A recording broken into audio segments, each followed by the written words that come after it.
And hello guys, and welcome back to my YouTube channel mga kapatid. Welcome back sa One Talk PH. At ito na nga mga kababayan, ang pinakamainit na balita na aking nasagap ngayong araw mga kapatid. Isang Chinese expert mga kababayan na si Wu Shikun, tinawag na walang dangal ang ating presidente dito sa Pilipinas mga kababayan. Ayon sa kanya mga kapatid, kulang daw ito sa integridad, at hindi daw niya kayang kontrolin ang kanyang mga sundalo.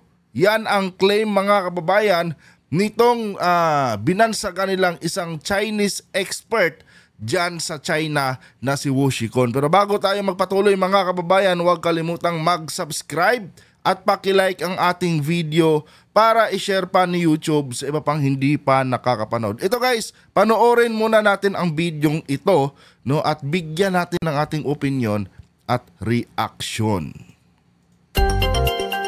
PH News Update.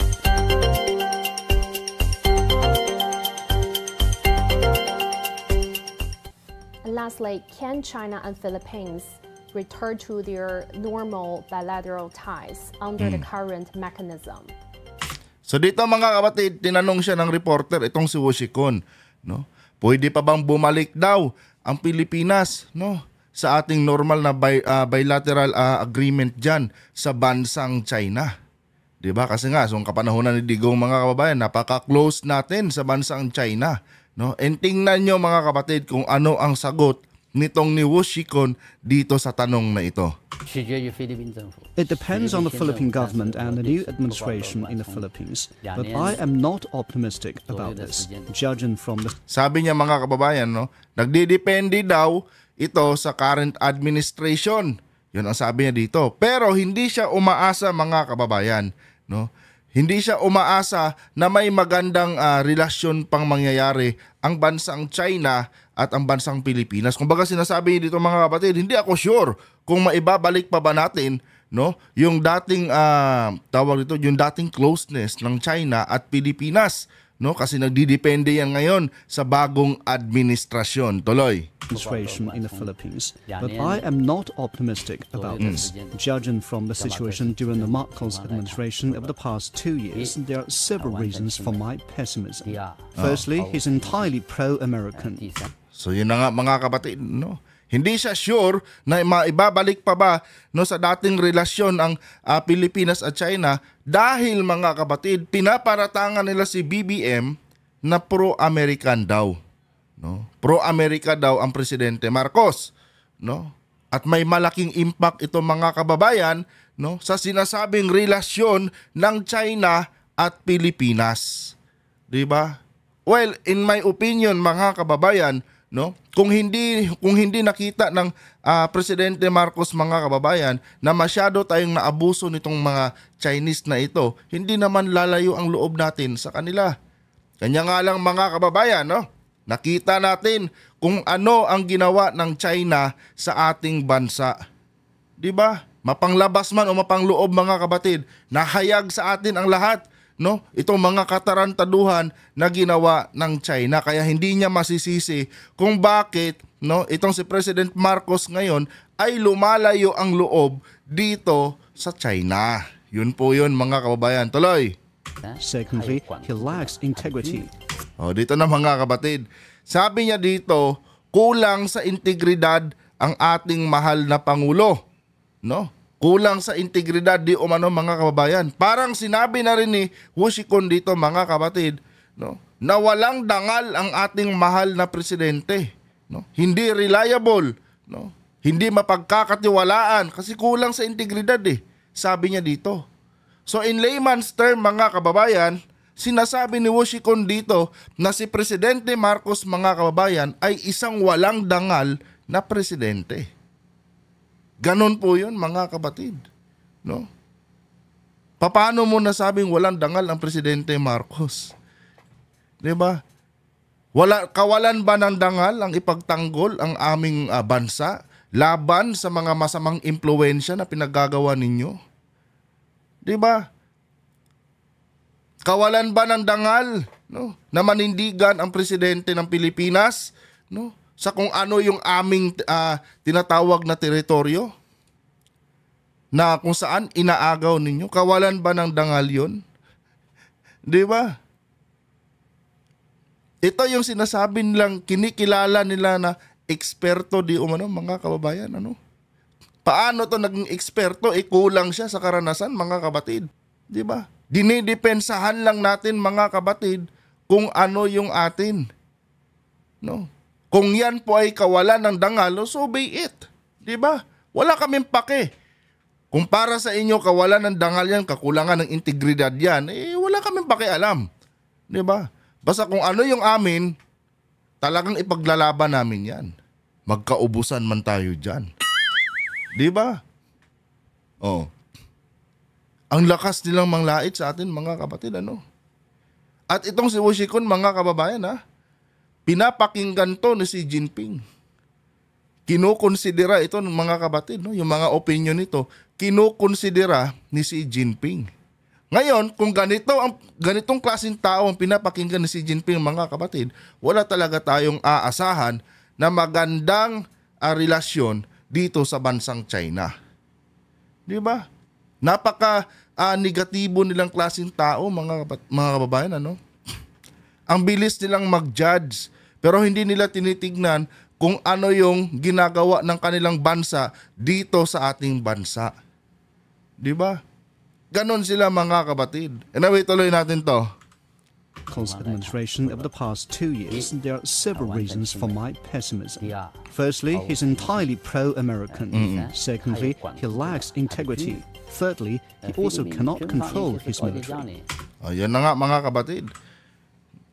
Sabi niya dito, hindi daw kayang kontrolin ni Presidente Marcos ang kanyang mga kasundaluhan. Yung kanyang sandatahang lakas. Ulol ka ba? Naputulan na nga lang ng daliri yung tropa dyan sa may West Philippines sa inyong kagagawan dahil sa sinasabi na maximum tolerance. Tapos ngayon sasabihin mo sa amin, no, na hindi kayang kontrolin ng presidente ng Pilipinas yung kanyang sandatahang lakas. Di ba? Isang fake news na naman ito, mga kababayan. No. Baka fake news expert itong si Wushikon, mga kapatid. Di ba? Kung hindi pa kayang kontrolin ni BBM, ano, yung kanyang mga armed forces, malamang sa malamang, mga kababayan, nagiging madugo na yung resupply mission diyan. Dahil panigurado yan, makikipagpatayan talaga ang mga kasundaluhan ng Pilipinas diyan, no? Yung tropa ng Pilipinas talagang lalaban yan. Kanya nga lang, mga kabatid, no?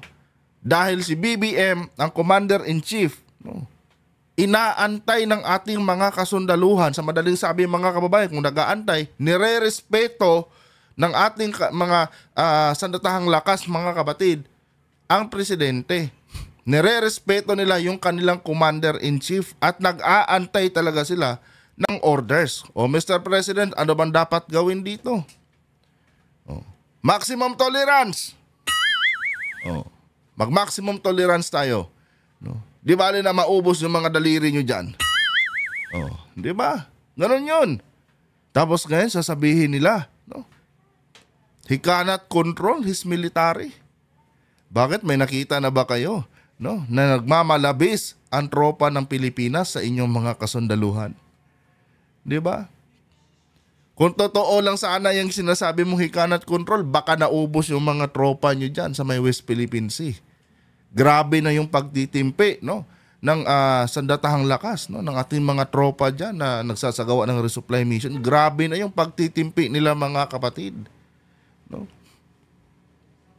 Para lang hindi magkaroon, hindi lang manggaling sa atin yung no, yung pinagsimulan ng giyera.